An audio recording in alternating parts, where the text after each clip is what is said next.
Hi everyone, welcome back to my channel, and in today's video we're going to go over another deck profile, Archfiend related obviously. Now this deck was used in the Archfiend Beats Everything video, the first installment of it. The deck itself is more of a slow burner, and in hindsight there are some things that I would probably change in it. It's an interesting one, and if it survives then it has a lot of moves that it can then use, which then becomes quite hard to deal with over time. So let's get straight into it. So first of all, we have two Annihilator Archfiends. So this monster is a fairly new Archfiend monster. It's level 9, it's Fiend obviously, it's dark, and it has the effect where it can destroy a card that you control and a card your opponent controls. And it has 2000 attack, 3000 defense. Now it's not the best Archfiend in the world, but there has been some uses with it. If you manage to get 2 on the field, you could go into King of all Calamities, so there's that option. It rarely happens.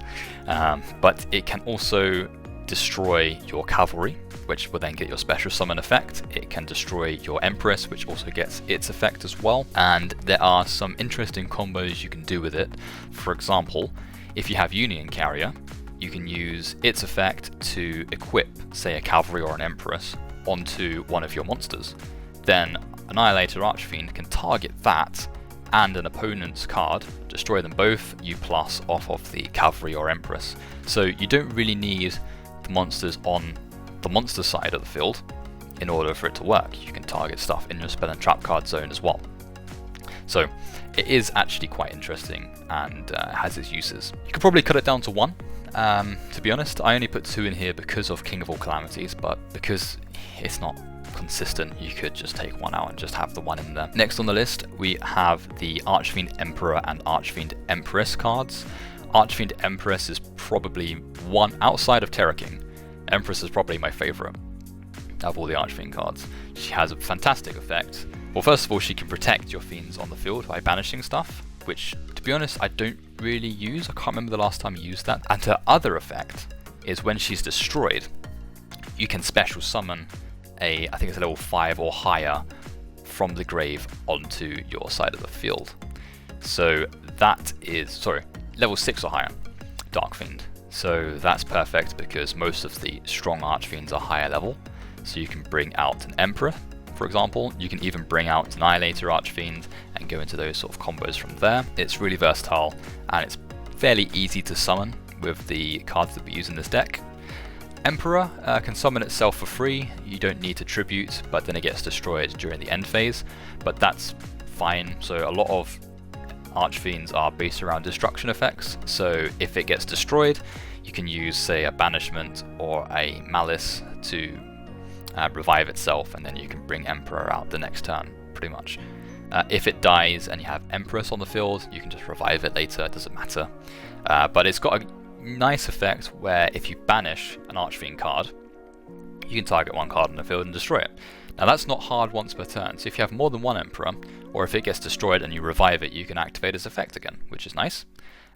The annoying effect about Emperor is you are then locked only to summoning fiends, and that's not great because it's level 8 and you could easily go into a rank 8 Exceed, but because of that issue you can't do that, which is annoying. Moving on from those two, we have Archfiend's Cavalry. We just play the 1. We don't really need to be normal summoning this or drawing into it that often because we can easily tutor it with Union Carrier, or we can throw it to the grave to revive later on, or just use it as fodder for Emperor or Call of the Archfiend. So it has a nice effect where you destroy it, you can revive stuff. It can't attack that turn, so you either keep it on the field or you can link it away or something similar. Has 1900 attack as well, but you know, whatever. The other Archfiends we play, so we have 2 Archfiend Heiress. So like I say with Annihilator, if you took one of those out, you could probably put in a 3rd Heiress, that would work just fine. But we play 2 just because we don't really need to search a whole great deal because we have the Dark Spirit cards to revive as well. So it's useful. We can search for Empress, we can search for Call of the Archfiend, it's any Archfiend card, and that's probably one of the things we search the most often. Or if we need a pinch, we can bring Emperor into the hand for that quick spot removal. So it's nice. We have the Dark Spirit of Banishment and Dark Spirit of Malice. So these do work in greater numbers, but we just play one of each.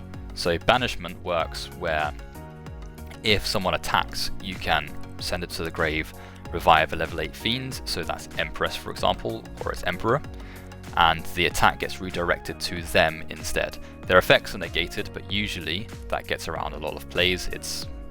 Most of the times it's unexpected, people don't think that you're going to do a play like that, but it is what it is. There have been many times where people use the double or nothing combo, getting their Utopia up to 10,000 attack, and then you just summon a fiend in defense mode and you completely get around that play, and then they surrender. And then Malice has the same effect, but instead of attacking, it's when your opponent uses a effect instead. So you just pick the one for the situation. You usually send them to the grave through a Tour Guide play or a Rhino Warrior or something similar, and then you just revive it back later. Speaking of Tour Guide, we've got two. It's useful. We can use Scarm to search it. We can use it to summon Rhino Warrior or Heiress. Usually you want to summon Rhino Warrior, but you can also summon Malice or Banishment, and then once you go into some sort of link play, you can get rid of a level 8 fiend and then revive the Dark Spirit monsters. Play 2 Rhino Warriors, that lets you pitch any fiend that you like, so that's great for sending the high level fiends to the grave so you don't draw into them. It's great for, say, getting rid of Dark Spirit. I'm repeating myself. Moving on, we play a small Unchained engine, so we play the Unchained Twins. So they are great for special summoning themselves and destroying cards, or they are just there to destroy once they're already on the field. They have a nice floaty effect where they summon each other, and there's also Abominable Unchained Soul as well, which lets you destroy more cards on the field, and it's nice to have a 3000 attack monster. And then we play everyone's favourite fiend, which is Sangan, level 3. You know, it's easily summoned by Tour Guide, which lets you bring a hand trap into your hand. So Ghost Bell is quite good. You rely on the grave quite often, so it's good to have that one to search from. You can also search whatever monster you fancy. And in terms of the hand trap monsters, we play 2 Ash Blossom and 1 Ghost Bell. So because you rely on the grave, you want to make sure that that's protected, so you can use Ghost Bell to let your plays actually go through, and you can use Ash Blossom, which is classic protection. So that's the monsters, so that's 21. And moving on to the spells, we have an Instant Fusion. So this is okay, you know, you can summon, for example, Thousand Eyes Restrict, and then use its effect to suck up a monster, and then that saves you a turn, right? And you can just link it off for something else. It's not the best thing in the world, you probably could take Instant Fusion out for something else. Then we have an Abomination's Prison, so this just rounds off the Unchained engine that we have. So setting that, if it gets destroyed, happy days, summon out an Unchained Soul and, you know, doom and gloom for your opponent. If you just activate it, you can search any Unchained card, so that's nice as well. We play a Foolish Burial. It's just a combo enabler, so you can throw Heiress into the grave to search for an Archfiend, or you can pitch one of your level 8s to recycle your Dark Spirit monsters. It really depends on the combo at the time. We play a Monster Reborn just because it's nice to fill your grave up with fiends and then bring them out with their full power. We play 1 Called by the Grave. In hindsight, if you're going to play this, you should probably play 3 of them. Like I say, with the other cards that I'm saying you could substitute, you could take those out, put 2 more Called by the Graves in, or just take it out completely. We play 1 Twin Twisters, so this can be sided as well, but it's quite useful because if you do the Union Carrier play and tutor out a Empress or a Cavalry, you can use Twin Twisters to destroy one of those to get their effects. Right, so that's it for the spells. There are 6 spells, so not very spell heavy. And then moving on to the traps. So we play 3 of the Super Team Buddy Force Unite, right? Power Rangers. So this card's great. It's a trap, so it's a bit slow, but you know, Archfiends are slow anyway.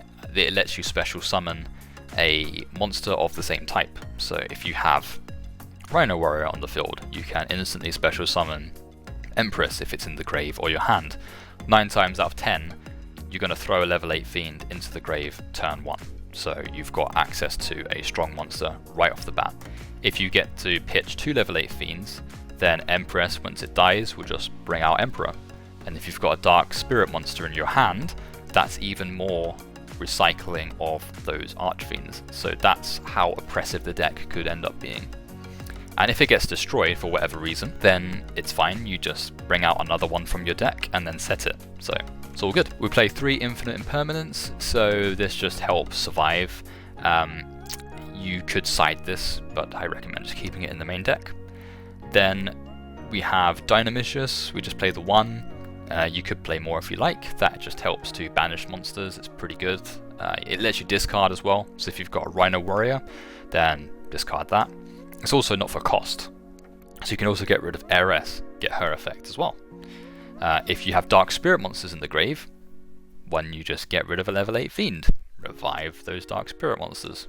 It's pretty decent. We play a Titanicider, so like I say, these sorts of traps, in hindsight, we should probably play more of them.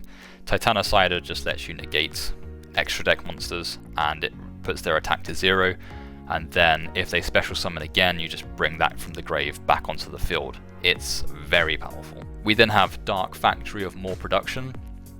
It's a nice draw card, so you get to pitch darks from your hand or field, and then you get to draw one.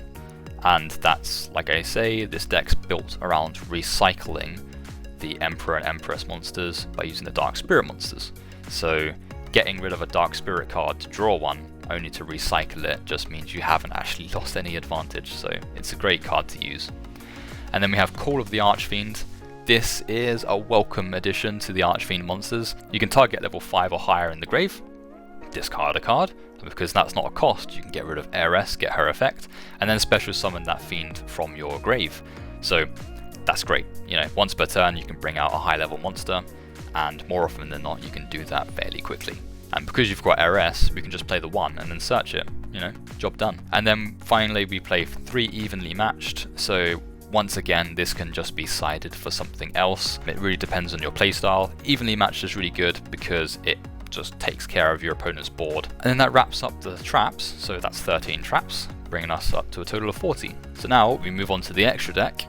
Now this is fairly versatile. There's one card that you need, which is Cherubini.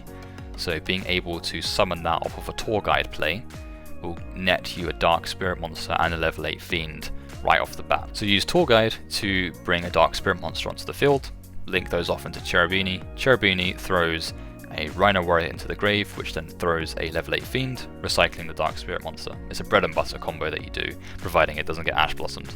So you can play Call to help play around that. Other extra deck monsters are kind of up to you, so you can play the Unchained Engine. So I play Unchained Soul of Rage, and then it's one up from that.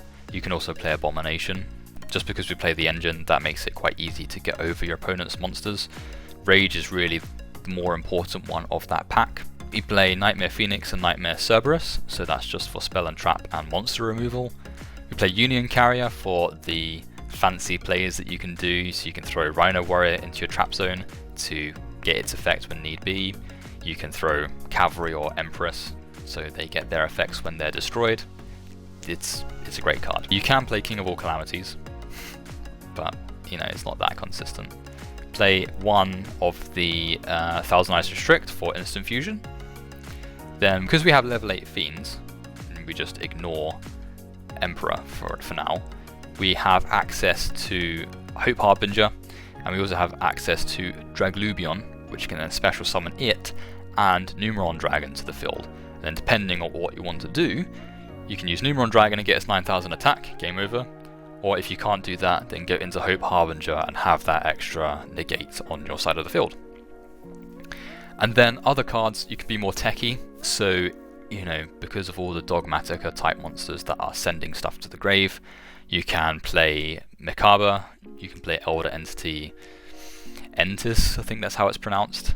You can also use Cyber Dragon Nova, and those cards, once they're sent to the grave, they get their effects, which means you can stop your opponent in their tracks. So Mekaba can negate stuff, or Entis can destroy cards on the field, just depends. But yeah, extra deck is really utility. The core, the power of the deck is in the main deck monsters, so bringing out those oppressive high level attack fiends and then just beating over your opponent with those. Tech cards, I would probably use Lava Golem, that's decent. Because we have level 8 fiends, we can use Dark Spirit's Mastery to search it, and any fiend that we want. From what you may have seen in the video, the End of Anubis is a fairly decent tech card as well. being able to lock out the grave and being easy to summon through Empress or Call of the Archfiend. Right, but that's as far as techs go. Right, so that's the whole deck list. I hope you enjoyed that. Like I say, it's fairly decent. It can compete to some degree. It's not obviously not tier 1 or anything, but it has beaten the likes of Eldritch, so that we've seen in the Archfiend Beats Everything video. If you haven't seen that yet, then bam, go check that out right there. But other than that, that's everything. So if you enjoyed this video, please give it a like, and if you enjoyed the content in general and want to see more, then please subscribe, and then you get to see those notifications as well. And if you're interested in Archfiend related duels, combos, reviews, that sort of thing, then feel free to have a browse. But until next time, I'll see you around.